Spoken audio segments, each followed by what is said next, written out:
Tzedakah, um conceito judaico. A Torá declara no seguinte versículo: se houver um carente entre seus irmãos, numa de suas cidades, na terra que Deus deu a vocês, não endureçam seus corações nem fechem a mão a seu irmão carente. Vocês definitivamente devem abrir suas mãos e lhe emprestar o suficiente para o que lhe faltar. Deuteronômio 15, 7, 8. A palavra hebraica tzedakah é erroneamente traduzida como caridade, mas a palavra correta que provém de tzedek é justiça. Ela difere da caridade pois esta é definida como um ato de generosidade ou de auxílio a um pobre. A tzedakah não é meramente um ato de caridade. Toda vez que alguém proporciona satisfação a outros, mesmo aos ricos com dinheiro, comida ou palavras reconfortantes, ele cumpre este mandamento. Este é um dos 613 preceitos dados por Deus no Monte Sinai ao povo judeu. Deus permitiu que existissem pobres e ricos para que os seres humanos exercessem bondade e justiça uns com os outros, transformando seu livre-arbítrio em ações positivas.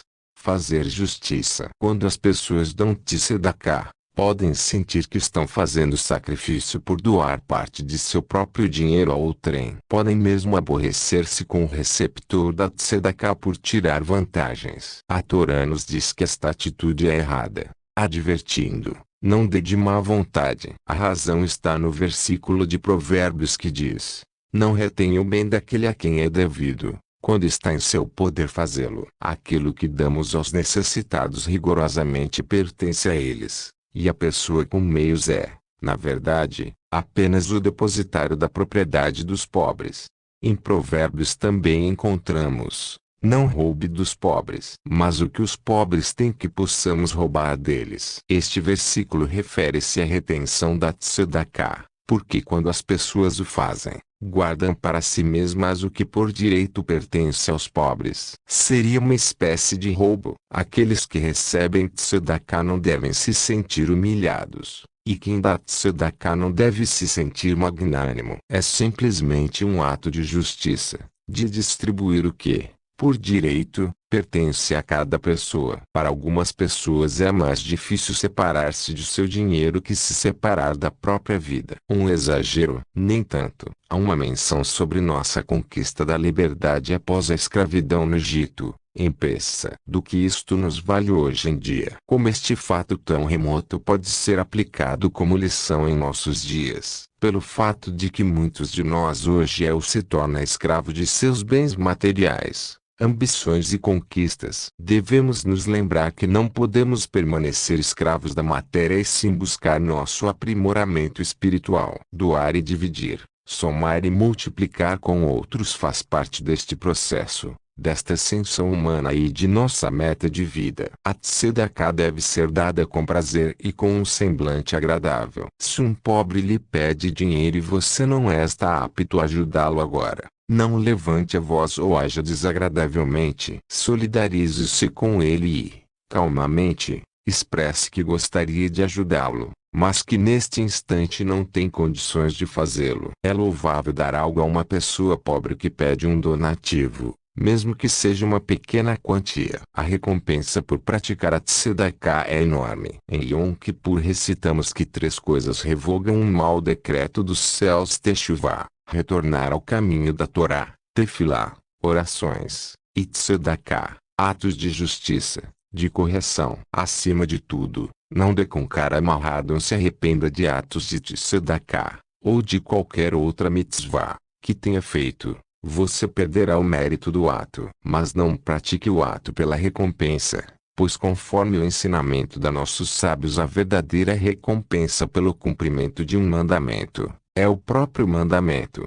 Tudo o que possuímos é um empréstimo de Deus. Na realidade, tanto a colheita, como a renda monetária de cada indivíduo é um presente divino. A Torá não quer que nos esqueçamos disto. Por isso, instituiu que 1/10 da colheita, ou da renda, fosse doada. Este é um lembrete de que na realidade nenhum bem material é nossa propriedade eterna, e temos de usar o que temos agora para o bem. Existem muitos mandamentos englobados dentro do mandamento de tzedakah, que por sua vez está englobada dentro do mandamento mais amplo de imitarmos as características do Todo-Poderoso. Da mesma forma que Deus cuida de nós, devemos nos esforçar para ajudar o restante da humanidade. O Rambam, Maimônides, 1135 a 1204, um dos grandes codificadores das leis judaicas, estabeleceu uma hierarquia de 8 pontos para este mandamento. 1. Dar um presente. Emprestar dinheiro. Aceitar como sócio ou arrumar trabalho para alguém, antes que ele precise pedir caridade. 2. Fazer caridade com um pobre, onde ambos o doador e o destinatário não sabem a identidade um do outro. 3. O doador sabe quem é o destinatário, mas este não sabe quem é o doador. 4. O destinatário sabe quem é o doador, mas este não sabe para quem está doando. 5. O doador faz a caridade antes mesmo de lhe ser pedida. 6. O doador dá algo a um pobre depois de lhe ser pedido. 7. O doador dá menos do que deveria, mas o faz de uma maneira agradável e reconfortante. 8. O doador faz a caridade com avareza. Ele sente incômodo neste ato, mas não o demonstra. No Código de Lei Judaica que se a pessoa visivelmente demonstra desprezo, ela perde o mérito deste mandamento. Na época do templo sagrado, todo o povo deveria dar 10% de sua colheita para a tribo de Levi, constituída pelos Levim e Cohanim. Vamos explicar o porquê desta lei. A tribo de Levi foi escolhida para ser a representante do povo de Israel perante Deus. Assim sendo, ao invés de possuir um pedaço de terra e nela trabalhar, a tribo de Levi trabalhava no templo sagrado, oferecendo os sacrifícios e as demais tarefas, em nome do povo judeu. O povo retribuía a tribo de Levi com o dízimo, e assim eles eram sustentados. Assim, na época do templo sagrado o dízimo era dado por todo o povo para a tribo de Levi. Estes não receberam uma porção de terra para o cultivo, como as outras tribos, pois moravam na região do templo em Jerusalém ou em cidades designadas para eles. Estas tribos, que tanto dedicavam-se em prol de Israel, eram sustentadas pelo povo. Os dízimos mencionados a seguir eram consumidos pelos Cohanim e Levim e suas famílias. Na época do templo sagrado, as oferendas, que representavam o Maaser, eram retiradas da seguinte maneira. 1. Bicurim, as primeiras frutas da safra eram trazidas ao Cohen. 2. Terumá Gedolá, aproximadamente 2% da colheita era dada ao Cohen. 3. Maser Rishon, o primeiro dízimo, 10% do restante da colheita era dado ao Levi, que por sua vez retirava 10% e dava ao Cohen. 4. Maser Sheni, segundo dízimo no primeiro, segundo, quarto, quinto e sétimo ano do ciclo sabático. O agricultor retirava 10% do restante da colheita e levava a Jerusalém, onde era comido ou redimido. 5. Maser Oni, dízimo do pobre no terceiro e sexto ano do ciclo sabático. Ao invés de levar-se o Maser Sheni ao templo sagrado, este era dado aos pobres. Há muitas outras leis relativas ao Maser, dízimo, inclusive relativas ao plantio e colheita da terra em Israel que vigoram até hoje, beneficiando viúvas, órfãos e necessitados. Leia, estude e consulte sempre um rabino. Dar tzedakah, um presente divino. O dízimo pode ser aplicado de várias maneiras. Uma das formas mais nobres é dando dinheiro para caridade. No judaísmo existe o mandamento, o preceito, de doarmos 10% de nossa renda ou até mais para instituições e pessoas necessitadas. A nosso próprio critério, procuramos entidades idôneas que sabemos com certeza que o dinheiro será todo aplicado em obras assistenciais, ajuda a pobres e necessitados, viúvas, órfãos, deficientes, idosos, custeio de estudos a estudantes carentes, e assim por diante.